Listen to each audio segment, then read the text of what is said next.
MegaCracker gets cracking, surveillance drones in the U.S., unlocks cell phones and a petition, all that and more, this time on ThreatWire.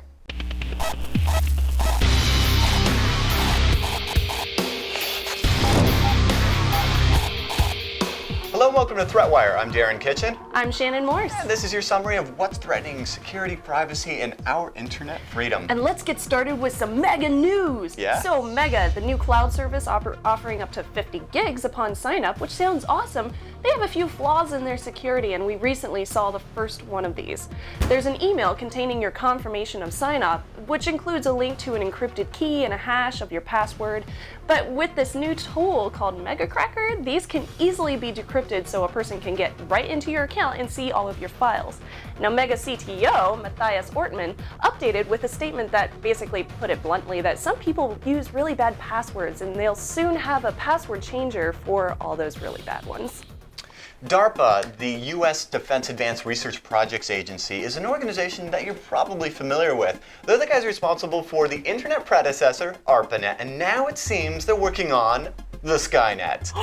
I know, really, that's just a bunch of setup for a bad Skynet joke, but in all seriousness, the agency has recently demonstrated the capabilities of its latest project known as Argus-IS. It's a 1.8 gigapixel, not megapixel, gigapixel video surveillance platform with a resolution as high as 6 inches. Now, the surveillance platform is mounted on an unmanned aerial vehicle. Our UAV is online. And at 20,000 feet, it can observe 15 square miles. So one of these birds alone could watch half of Manhattan.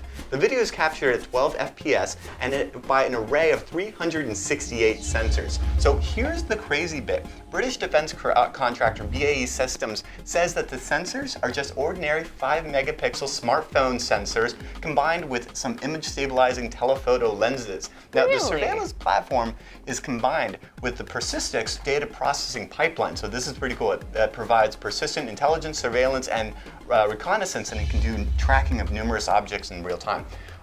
The whole system is speculated to generate around 6 petabytes, or about 6,000 terabytes of video data per day. So if I do my math correctly, that's about 100 million taxpayer dollars to store a year's worth of video for just one of these. But hey, you know, like, isn't that really cool?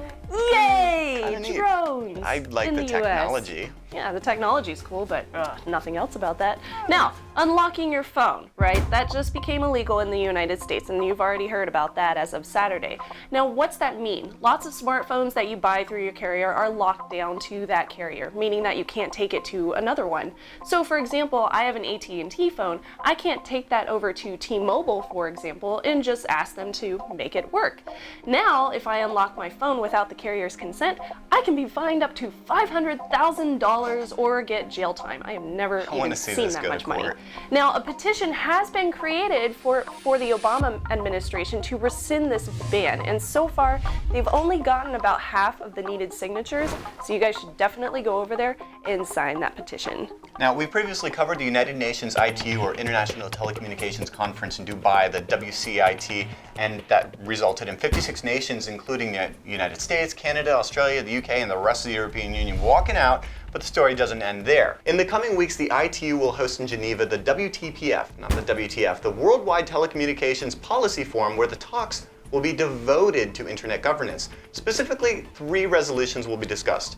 Internet protocol-based networks, kind of boring, ITU's role with regards to international public policy issues pertaining to the internet, and the management of internet resources, including domain names and addresses. So think UN versus ICANN, and roles of administrations of member states in the management of internationalized or multilingual domain names. So this is going to be really interesting to see. We're going to be reporting very closely on this one as the conference develops. Hooray! More ITU stuff. Now, some feedback. Last week we asked you guys how you feel about responsible disclosure, and our comment of the week comes from Frozen Java, and that sounds delicious. If I find a vulnerability in a system, I would like to tell the administration about it, but as I have gotten suspended for hacking in the past, even though I was doing nothing malicious, and they had no proof of me even doing it.